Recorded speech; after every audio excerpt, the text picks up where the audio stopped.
Halo semua, selamat datang di Ngopi Sewae. Kali ini Jasa Training Project akan ngebacot selama beberapa menit tentang pernyataan kontroversial Presiden Republik Indonesia sekarang, Bapak Prabowo Subianto soal deforestasi.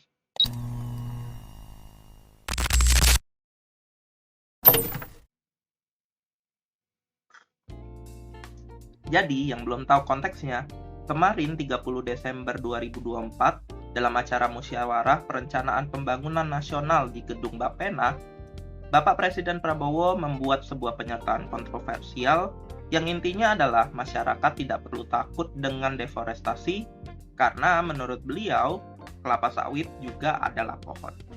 Saya kira ke depan kita juga harus tambah tanam kelapa sawit. Nggak usah takut. Apa itu katanya apa? Membahayakan apa itu deforestation, ya kan? Namanya kelapa sawit ya pohon.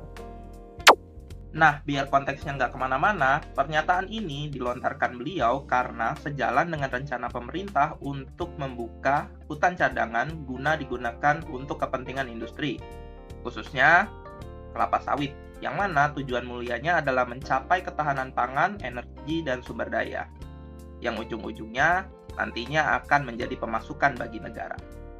Pertama-tama, perlu diakui, memang tanaman kelapa sawit adalah tanaman yang mampu mengkonversi CO2 menjadi minyak nabati dengan efisiensi paling tinggi jika dibandingkan jenis tanaman penghasil minyak nabati lainnya seperti kedelai, bunga matahari, ataupun zaitun.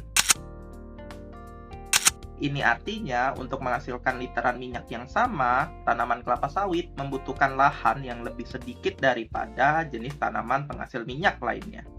Ini tentu bagus ya untuk pengembangan biofuel atau energi alternatif lainnya karena produksinya yang melimpah sehingga tidak perlu untuk berebut dengan kebutuhan minyak untuk tujuan konsumsi.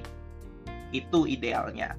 Nyatanya sebagai negara penghasil minyak kelapa sawit terbesar di dunia, Indonesia tetap ribut dengan harga minyak goreng dari kelapa sawit. Bahkan sampai hari ini, setidaknya sampai video ini di-tag, beberapa tempat masih membatasi jumlah pembelian minyak goreng karena alasan keterbatasan stok. Balik lagi ke bahasan awal, benarkah kita tidak perlu takut dengan deforestasi? CO2 atau karbon dioksida, metana atau CH4, dan nitrous oxide atau N2O adalah beberapa gas rumah kaca utama penyebab pemanasan global. Nah, hutan seperti hutan tropis di Indonesia memiliki peran penting dalam menyerap karbon dioksida melalui fotosintesis yang dilakukan oleh beragam pepohonan yang hidup di sana. Kemudian menyimpannya dalam bentuk biomasa berupa kayu, akar, ataupun daun. Sayangnya, menurut data, sejak tahun 2015 hingga 2020, dunia telah kehilangan hutan seluas 10 juta hektar are per tahunnya. Luasan ini setara dengan luas negara Portugal. Ditambah lagi, penebangan hutan tropis menurut beragam studi setidaknya akan melepaskan 5,6 miliar ton gas rumah kaca setiap tahunnya. Ini setara dengan 4 kali emisi dari industri penerbangan dan pengiriman barang di dunia. FYI, peningkatan suhu bumi saat ini sudah mencapai 1,15 derajat Celcius sejak periode pra-industri atau sekitar tahun 1850 hingga 1900-an. Karenanya saat ini bencana alam yang terkait iklim benar-benar intens terjadi, mulai dari kekeringan, banjir bandang, bahkan topan tropis. Bencana-bencana ini tentu saja akan mempengaruhi beragam bidang, mulai dari pertanian, sosial ekonomi, bahkan ketahanan suatu negara. Nah, berkaitan dengan peningkatan suhu ini, di tahun 2015, 195 negara di dunia sepakat untuk bersama-sama mengatasi perubahan iklim melalui Perjanjian Paris. Yang isinya salah satunya adalah komitmen untuk membatasi peningkatan suhu global hingga 2 derajat Celcius di atas tingkat praindustri, yang mana komitmen ini salah satunya dapat dilakukan dengan menekan deforestasi dan mengupayakan energi hijau. Indonesia menandatangani perjanjian Paris tersebut pada 23 April 2016 di markas besar PBB di New York. Penandatanganan ini dilakukan oleh Menteri Lingkungan Hidup dan Kehutanan, Dr. Siti Nurbaya, sebagai Wakil Presiden Joko Widodo kala itu. Karenanya, sejak waktu itu, mulailah kendaraan listrik populer di Indonesia. Padahal, seperti yang kita tahu, listriknya sendiri tetap dari batu bara. Konyol memang, tapi cukup sampai di situ. Nah, tahun ini, 2025, semua negara anggota Perjanjian Paris diharuskan untuk memperbaharui rencana iklim nasional mereka. Sehingga pernyataan kontroversial soal deforestasi ini saya kira hanya keceplosan dan tidak benar-benar dianggap serius. Semoga. Oke, sekarang kita bahas mengapa alih fungsi atau deforestasi hutan menjadi kebun kelapa sawit akan berdampak buruk. Ini setidaknya dari sudut pandang saya pribadi, seorang yang belajar bioscience. Dan mungkin ini juga bisa menjadi masukan bagi pemangku kebijakan karena mungkin staf atau tim khususnya belum dibentuk. Pertama, yang paling cepat dirasakan, deforestasi akan menyebabkan hilangnya sumber penghidupan bagi masyarakat lokal atau masyarakat adat yang menggantungkan penghidupannya pada hasil hutan. Lebih lanjut lagi, deforestasi akan menyebabkan hilangnya flora dan fauna di hutan tersebut. Ini termasuk spesies langka atau bahkan spesies yang belum pernah diungkapkan atau ditemukan. Kehilangan ini tentu akan berdampak besar karena mungkin belum banyak orang yang sadar senyawa unik yang dihasilkan oleh flora dan fauna tersebut dapat membantu peneliti untuk mengembangkan senyawa obat baru yang mungkin saja diantaranya adalah obat kanker ataupun obat lainnya yang sangat kita butuhkan saat ini. Padahal kalau kita eksplor dan serius menelitinya, hutan Indonesia seperti peti harta karun untuk kita memonopoli industri farmasi hijau dunia. Lah, gimana enggak? Banyak sekali spesies flora dan fauna yang hanya bisa kalian temukan di hutan Indonesia. Dampak lain dari deforestasi adalah tingkat bencana alam seperti banjir dan tanah longsor yang meningkat. Akar tanaman hutan, khususnya hutan hujan tropis seperti yang ada di Indonesia, dapat menyerap air hujan dengan sangat efisien karena vegetasinya yang sangat rapat dan heterogen. Ini akan mencegah banjir terjadi karena adanya curah hujan yang melebihi kemampuan daya serap air tanah. Selain lebih tahan banjir, hutan juga menjaga struktur tanah sehingga longsor dapat dikontrol. Hal ini tentu saja sangat sulit dilakukan dengan tanaman kelapa sawit. Selain karena sistem penanamannya yang monokultur, sawit biasanya ditanam dengan jarak tertentu, biasanya kurang lebih 9 meteran atau bahkan lebih, sehingga tidak akan seefisien hutan tropis yang vegetasinya sangat heterogen dan beragam. Belum lagi, hutan juga dapat menjaga sumber air yang mungkin saja digunakan oleh masyarakat lokal sebagai sumber air mereka. Ini tentu berkebalikan dengan aktivitas perkebunan kelapa sawit, yang justru dapat mengancam dan mencemari sumber air di sana karena penggunaan senyawa pendukung pertanian seperti pestisida dan pupuk yang sangat masif.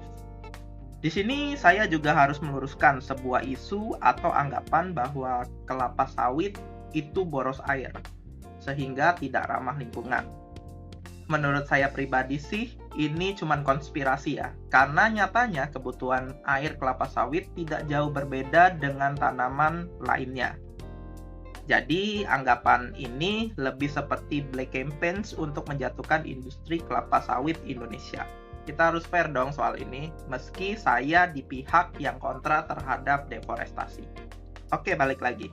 Dampak deforestasi yang paling gong menurut saya adalah lepasnya emisi gas rumah kaca.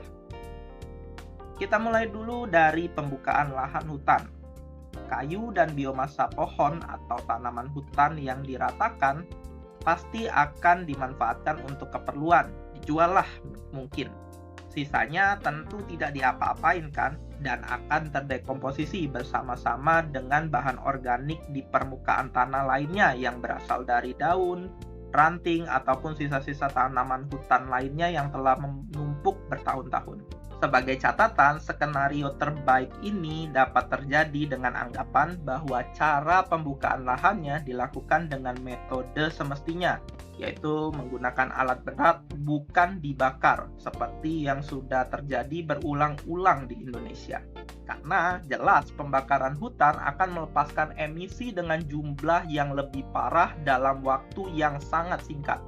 Hal ini tentu akan lebih parah jika pembakaran hutan dilakukan pada lahan gambut, yang sudah pasti akan melepaskan metan dan karbon dioksida dalam jumlah yang sangat-sangat fantastis. Kekhawatiran lain yang mungkin tidak terpikirkan adalah bagaimana nasib lahan hutan ini setelah dibuka. Pohon sawit memerlukan waktu buat tumbuh dewasa. Kita anggap saja paling cepat 3 tahun. Anggaplah ini varietas yang paling sangat super. Meskipun selama pertumbuhannya, sawit juga menghisap karbon dioksida untuk menjadi biomasanya, penyerapan tersebut tentu tidak akan sebanding dengan hutan sebelum dibuka. Jadi kalau dihitung-hitung selama 3 tahun, kita malah dalam tanda kutip ngutang karbon. Yang tentunya hal tersebut tidak akan membaik meski setelah 3 tahun atau sawit tersebut menjadi dewasa. Faktanya, penangkapan karbon dioksida perkebunan kelapa sawit tidak akan sebanding dengan hutan hujan tropis yang vegetasinya sangat heterogen. Banyak studi kok yang sudah mengkonfirmasi hal ini.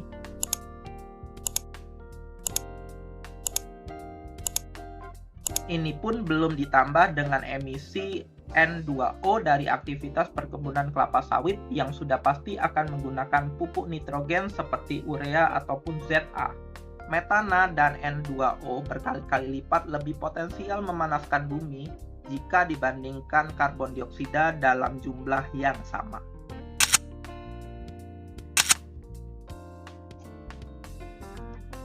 Sebenarnya ada kok cara cuan dari hutan tanpa deforestasi, yaitu dengan cara menjaganya dan menjadikan hutan kita sebagai objek karbon kredit di pasar karbon. Jadi gampangnya, untuk setiap 1 ton karbon dioksida yang dilepaskan oleh industri yang melebihi daya serap karbon di wilayah tersebut, industri harus membayar uang untuk kontribusi pemeliharaan lingkungan. Uang tersebut akan senilai dengan perkiraan jumlah karbon yang dapat disimpan di lokasi hutan yang dijadikan objek jualan di pasar karbon. Memang saat ini menurut UNREDD, program PBB untuk mengurangi emisi karbon, harga objek hutan ini belumlah optimal dan bisa dikatakan tidak terlalu tinggi. Hanya sekitar $10 Amerika per ton karbon dioksida ekuivalen. Yang idealnya adalah 30 hingga $50 Amerika per ton karbon dioksida ekuivalen. Tapi berdasarkan prinsip ekonomi, dengan menipisnya hutan setiap tahunnya, berarti demand dan permintaannya bakal makin tinggi. Itu berarti beberapa tahun lagi demand atau permintaannya bakal makin tinggi. Yang tentu saja harganya pun pasti akan meroket. Dan Indonesia sebagai salah satu negara dengan bentang hutan tropis terluas di dunia, sangat potensial untuk merajai atau bahkan menjadi pemain di pasar karbon global.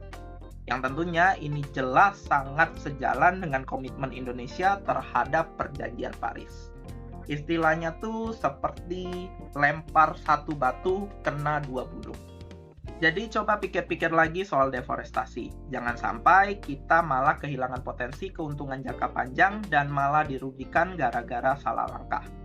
Kan konyol kalau nantinya hutan kita sudah habis, sawit kita diban, kita disu karena tidak komit dengan Perjanjian Paris dan malah harus membayar karbon kredit ke negara lain gara-gara hutan kita sudah habis, sementara emisi karbon kita meroket. Konyol memang kalau sampai kejadian, tapi ada potensi ke arah sana kalau kita salah langkah. Atau malah ini adalah jebakan elit global agar Indonesia jatuh dalam kekonyolan ini dan gagal menjadi negara maju dengan iming-iming investasi di bidang perkebunan. Oke, sepertinya cukup. Intinya saya cuma mau menegaskan kalau masyarakat boleh dong takut dan khawatir dengan deforestasi untuk rencana penambahan luas kebun kelapa sawit. Harus kayaknya malah. Dan untuk pemerintah, diharapkan mengkaji ulang rencana tersebut, dipikirkan matang-matang apakah kebijakan ini akan menguntungkan atau malah merugikan untuk jangka panjang. Saya sangat percaya orang-orang yang duduk di kursi pengambil kebijakan ini adalah orang terbaik Indonesia yang ahli di bidangnya dan tahu apa yang mereka lakukan. Sekian Ngopi Sewai kali ini, saya Punta, terima kasih telah mendengarkan.